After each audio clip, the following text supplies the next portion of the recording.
Yo, what's up guys? Nate here from Protoculture and Shadow Chronicles. Welcome back to Sonic Academy for another how to use video. This week we are checking out a brand new compressor. It's a multi-band compressor and Brickwall limiter combo from TC Electronic. It's called Master X HD.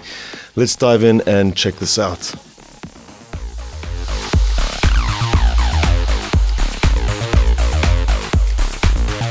Right guys, so here we have the Master X HD. This is the multiband dynamics processor. It comes with a separate plugin, which is the Brickwall limiter, which we're going to cover shortly. But I want to run through this one first. Now this is taken from the TC Finalizer, I believe, the algorithms. I was quite excited to see this actually because there was a very similar plugin. I believe that this is the kind of updated version of it that used to be available on the PowerCore. Now I was an old PowerCore user way back before they discontinued the platform, and I used to get a lot of use out of that. I loved that system. So it's nice to see them bringing back some of those plugins into a native environment. The Brickwall limiter as well is also taken from the 6000 series algorithms, the old TC hardware. Speaking of hardware as well, these are available as a bundled plugin that comes with a USB controller as well. I'm not reviewing the controllers at all. I don't have them with me in the studio, but you can actually link this up to a dedicated controller as well. So let's just get a quick overview of the compressor. Obviously, it's a three-band multi-band compressor, but it does work in a slightly different way to how most other multi-band offerings would work. You do not have a individual attack and release settings for each of the bands, like you would with something like ProQ's MB or FabFilter's Pro MB. But rather you have this curve setting which determines how the relations between the low and high bands, etc. Work. And then also the gain, which we're going to come to now, is actually applied before the compression. So you can control how much signal you're sending into the compression and get harsher compression per band rather than setting up individual settings for each of these bands. So let's just get a quick overview. We've got this response section at the top, which kind of shows you the response to the signal you're sending in, the compression response. This is our sort of band setup here. Down at the bottom, you can grab these handles and move these around to sit where you want your bands to be focused on. These can also be adjusted, the gain for each of the bands. By default, they move up. They're locked in the up and down position. If you hold down control, you can actually adjust the bands as well, together with the volume. Now, the bottom section, as I mentioned, the curve, we're going to look at how that affects the signal in just a sec. Let's take a look at the actual settings section here. We have a expansion section, color-coded with green, so you kind of know where you are at all times when you are setting this up. The compression, by comparison, is set up as blue. There's all your compression settings, threshold, ratio, attack and release, pretty typical. And then a limiter as well. Obviously no ratio, limiter is going to be the highest ratio. You can get probably 100 to 1. But you do have attack and release settings for that as well. And then the expander, release time and a threshold.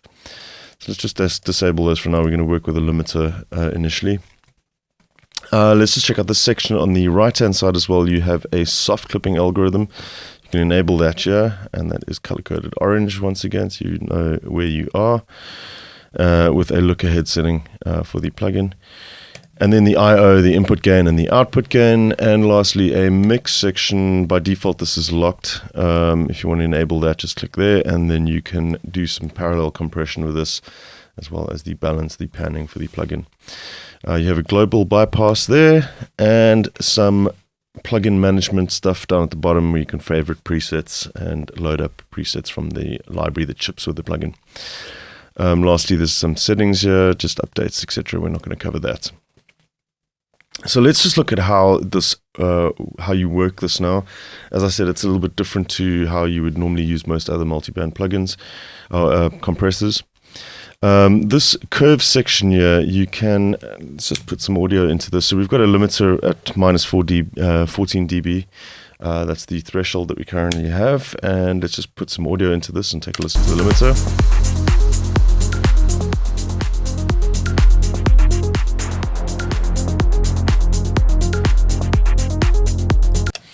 Cool. So you can see the gain reduction occurring now on this readout over here. And pretty typical flat response going in. You can see the kick is being compressed quite a bit. Obviously the kick is louder than a lot of the other elements in this mix that we're putting through this. Now the curve setting kind of controls the threshold levels for each of the bands. I'll show you what happens now if we click on the air setting, for example. You'll see there's no changes currently. Still getting the same gain reduction across the frequency spectrum here. But as we dial in the factor control, which is how much of this curve is being applied to our compressor, you'll see some changes happening. So firstly, you'll see this, basically that's the amount, and that is the curve, so maximum, the curve being up there. And just pay close attention to the response readout at the top. You can see the threshold by enabling more of the curve with this air setting. The low threshold is actually going higher up. So essentially you're going to be compressing less of the bass and compressing more of the highs. So you are reducing the threshold for this one and increasing the threshold for the bass. And you can see now how the gain reduction has shifted towards the high frequency band instead. So we have flat, we have bass, and the smiley response curve as well. And you can use that as an initial setting to kind of just shift your compression around in the frequency spectrum. In addition to that, you also have the gain controls for each band, and I believe these are before the compression stage, so you can actually drive the compressor harder by boosting the gain on any of these given bands. Let's just dial in some compression settings here as well. Turn off the limiter for now.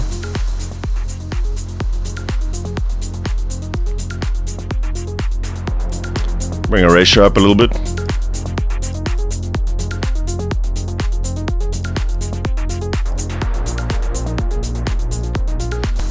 Now, for instance, we can actually drive the mid-band a little bit harder and get more compression on that. So you see, typically if this was after the compression stage, you wouldn't actually be adjusting the gain reduction at all, but you can clearly see as you boost this, you're getting more gain reduction happening on the mids.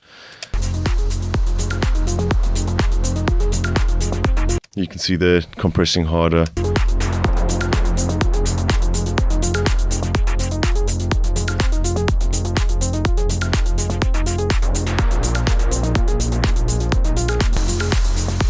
And then also obviously we can apply the curve to this as well, which would adjust the ratios. If you look on the response again, you can adjust the thresholds as well, and in addition to the gain that's being applied to the pre-gain that's being applied to the compressors.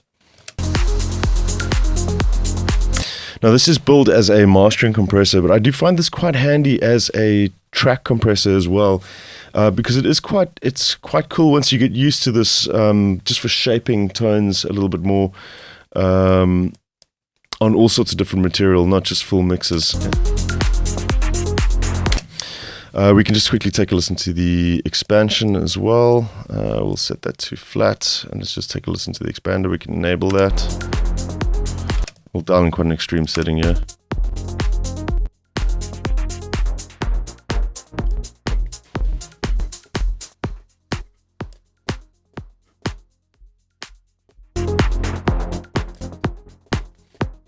And once again, the gain being applied before the expansion stage. So if you wanted to get more of those transient peaks coming through on the mids, you can just boost that.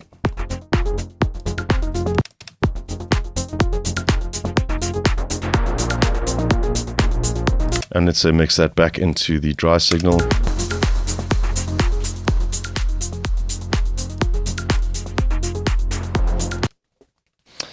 Cool. And lastly, let's just take a look with the limiter on again. We'll take a look at the soft click algorithm and just take a listen to that one. So we can enable that here. Set your threshold for the soft clipping.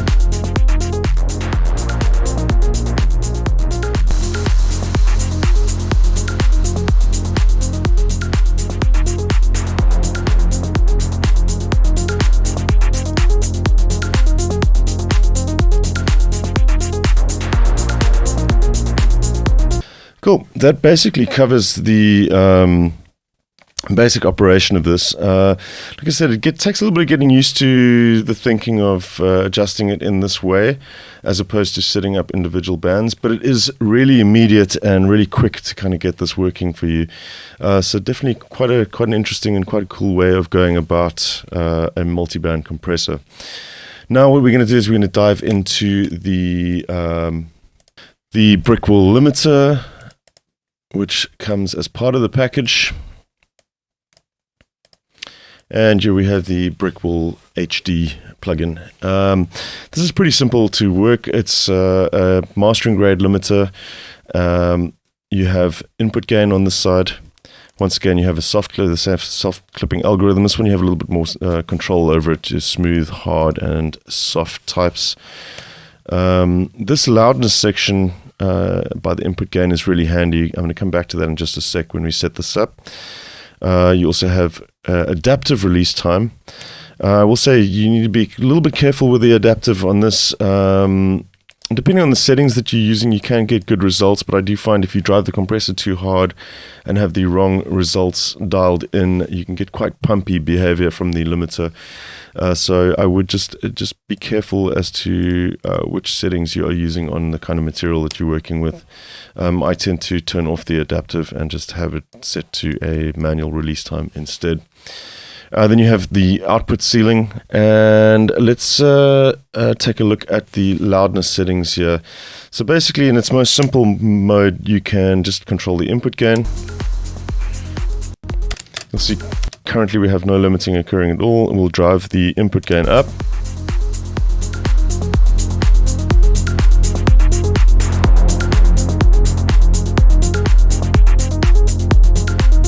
And there we have some compression happening or limiting happening.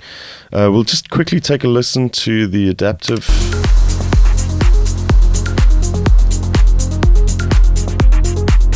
Let's do quite an extreme setting so you can just hear.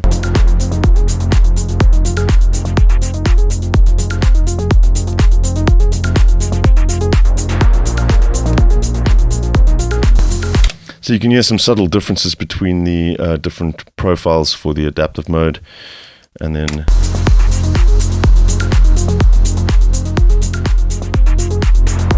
manually entering your release time as well.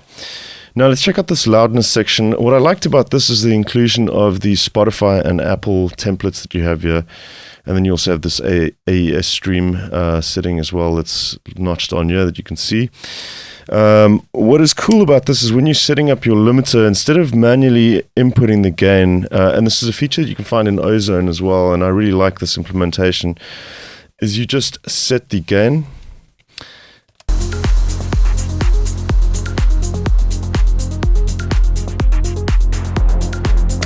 And there you have it. So what it's done is basically set to whatever your target gain is here. So if you adjust the target gain, you'll see it moves from the Spotify, which is typically going to be minus 14 dB LUFS. That's how Spotify usually asks you to submit masters, so that their leveling software doesn't have to turn down your tracks automatically. As you move down, you'll end up on the Apple one, minus 15 LUFS, and then the AAS streaming is even lower down. But it's quite nice that you can set, let's say you want to do a comparatively loud master to another track. If you're using something like Metric AB, you can actually see the LUFS for that specific track. Let's say you have a track that you want to match to 7 dBs of dynamic range. We'll just set that to minus 7, and once again, set gain.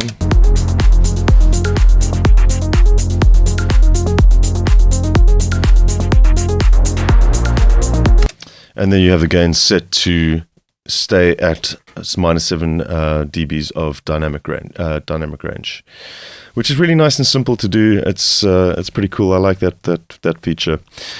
Lastly, let's just take a look at some of the readouts here. It's quite nicely implemented this as well. You've got the integrated loudness, your true peak. This is a true peak limiter as well. Peak to loudness range, and some of the readouts that you have here, you can reset those.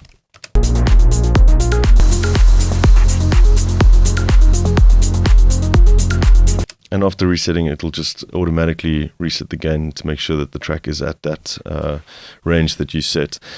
And lastly, down here, you have your ins and outs, and then the gain reduction, how much of it's occurring up at the top here, you can see.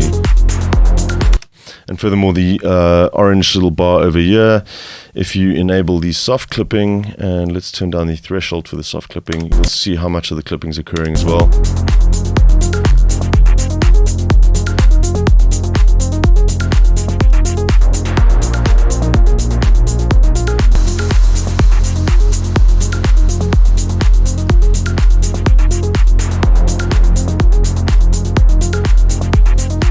So I really like that inclusion as well, that they've added in the soft clip metering as well, so you can see how much of the signal you are actually clipping. So that pretty much wraps it up for the Brickwall HD and Master X HD plugins from TC Electronic. They're available now. You can go grab them from their website. Pretty cool. Yeah, definitely go check these out, and I hope you guys enjoyed the video. I will catch you guys soon right here at Sonic Academy. Thanks everybody for watching, commenting and indeed liking. We really do appreciate all the support we get here on our Sonic Academy YouTube channel. So if you found this video super useful, please, we'd love you to hit the subscribe button. We update the YouTube channel every week with new content. And if you want to watch some more relevant content, just click on the videos beside me.